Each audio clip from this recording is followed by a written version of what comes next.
ഇന്നൊരു ചോദ്യം, ക്ലൂ തരാം. നാസയിൽ ആസ്ട്രോനോട്ട് 3 തവണയായിട്ട് സ്പേസിൽ പോയിട്ടുണ്ട്. 802 ദിവസം സ്പേസിൽ കഴിഞ്ഞിട്ടുണ്ട്. ഏറ്റവും കൂടുതൽ മണിക്കൂർ സ്പേസിൽ വാക്ക് ചെയ്ത ഒരാൾ, സ്പേസ് വാക്ക്, പകുതി ഇന്ത്യക്കാരിയാണ്. നിങ്ങൾ പേര് ഇപ്പോൾ ഊഹിച്ചിട്ടുണ്ടാവും. ഇത് സുനിത വില്യംസ്. സുനിത വില്യംസ് 2 ആഴ്ച മുമ്പ് നമ്മുടെ കൊച്ചിയിൽ വന്നു, കേരളത്തിൽ വന്നു. ഇപ്പോൾ കോഴിക്കോട് ബീച്ചിൽ അവരിങ്ങനെ നടന്നപ്പോൾ ആദ്യം ആരും തിരിച്ചറിഞ്ഞില്ല, പിന്നെ തിരിച്ചറിഞ്ഞു ഇത് വളരെ വേൾഡ് ഫേമസ് ആയിട്ടുള്ള ആസ്ട്രോനോട്ട് സുനിത വില്യംസ് ആണ്. അപ്പോൾ അവരോട് കുറച്ച് ചോദ്യങ്ങളൊക്കെ ചോദിച്ചു പത്രക്കാർ. അപ്പോൾ അതിലൊരു ചോദ്യം ഇങ്ങനെയായിരുന്നു, നിങ്ങൾ ബഹിരാകാശത്ത് നിന്ന് ഭൂമിയിലേക്ക് നോക്കുമ്പോൾ എന്താ കാണുന്നത്? അപ്പോൾ അവർ പറഞ്ഞു, താഴേക്ക് നോക്കുമ്പോൾ അതിരുകളില്ലാത്ത ഭൂമി, ഒരേ ഒരു ഭൂമി. ഞാനിങ്ങനെ അത്ഭുതപ്പെടാറുണ്ട്, ഇവിടെ ഈ ആൾക്കാർ എന്തിന് ഇത്ര വേഗത്തിൽ ഓടുന്നത്, ഇത്ര തിരക്ക് പിടിച്ച് ഓടുന്നത്? ഇവിടെയുള്ള ആൾക്കാർക്ക് എല്ലാവർക്കും ഒരേ വായു, ഒരേ വെള്ളം, ഒരേ മഴ. എന്നിട്ടും വളരെ കൊച്ചു കൊച്ചു കാര്യങ്ങളുടെ പേരിൽ നമ്മൾ തമ്മിലടിക്കുന്നത് തമാശയാണ്. വളരെ കൊച്ചു കൊച്ചു കാര്യങ്ങളുടെ പേരിൽ നമ്മൾ തമ്മിലടിക്കുന്നത് തമാശയാണ്.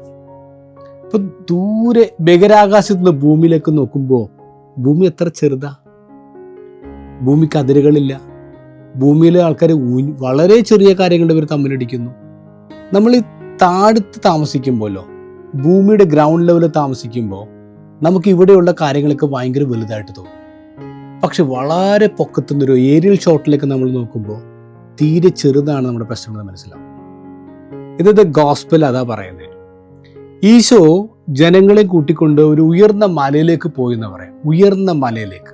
എന്താ വലിയൊരു മലയുടെ പ്രത്യേകത? അവിടെ നിന്ന് നോക്കുമ്പോഴേക്കും ഒരു ന്യൂ ലെവൽ ഓഫ് അണ്ടർസ്റ്റാൻഡിങ് ആണ്.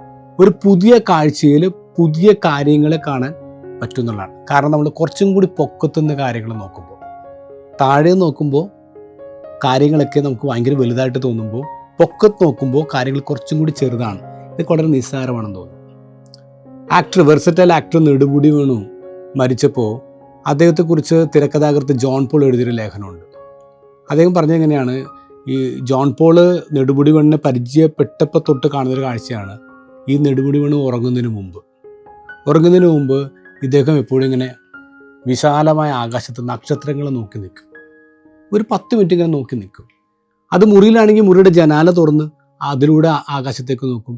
അല്ലെങ്കിൽ പുറത്താണെങ്കിൽ, മുറ്റത്താണെങ്കിൽ വിശാലമായ ആകാശത്തേക്ക് നോക്കി നിൽക്കും.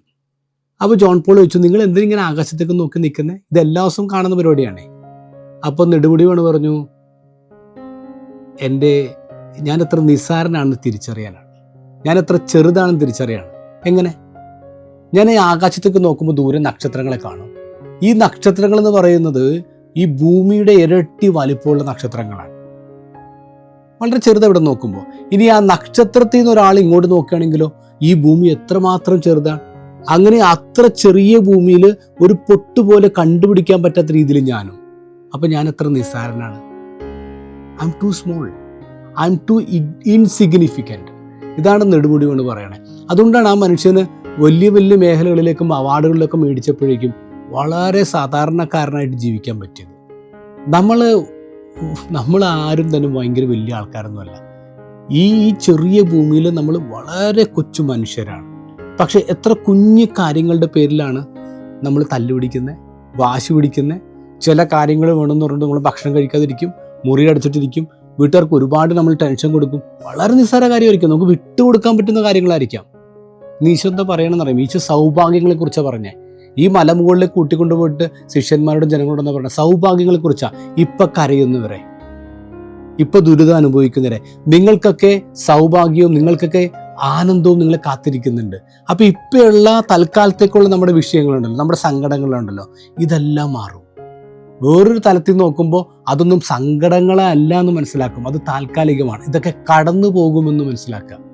മക്കളെ, നമ്മുടെ ഈ പ്രായത്തിൽ നമുക്ക് പെട്ടെന്ന് വലിയ വലിയ പ്രശ്നങ്ങളുണ്ടാകും, നമുക്ക് മറികടക്കാൻ പറ്റാത്ത കാര്യങ്ങൾ തോന്നും. അല്ല, നമ്മളൊന്ന് ദൂരെ മാറി നിന്ന് കാര്യങ്ങളെ കാണാം. ദൂരെ മാറി നിന്ന് നോക്കുമ്പോൾ, കുറച്ചും കൂടി ഉയർത്തി നോക്കുമ്പോൾ, കുറച്ചും കൂടി ലെവൽ ഓഫ് അണ്ടർസ്റ്റാൻഡിങ് മാറ്റുമ്പോൾ നമുക്ക് മറ്റുള്ളവരുടെയും കൂടി സങ്കടങ്ങൾ കാണാൻ പറ്റും, മറ്റുള്ളവരുടെയും കൂടി വിഷമങ്ങൾ മനസ്സിലാക്കാൻ പറ്റും. അപ്പോൾ നമ്മുടെ സങ്കടങ്ങളെ അല്ല എന്ന് മനസ്സിലാക്കും. അങ്ങനെ തിരിച്ചറിയുന്ന നല്ല ദിവസങ്ങൾ നിങ്ങൾക്കുണ്ടാവട്ടെ എന്ന് ആശംസിക്കുന്നു. Have A new level of understanding. Happy Sunday.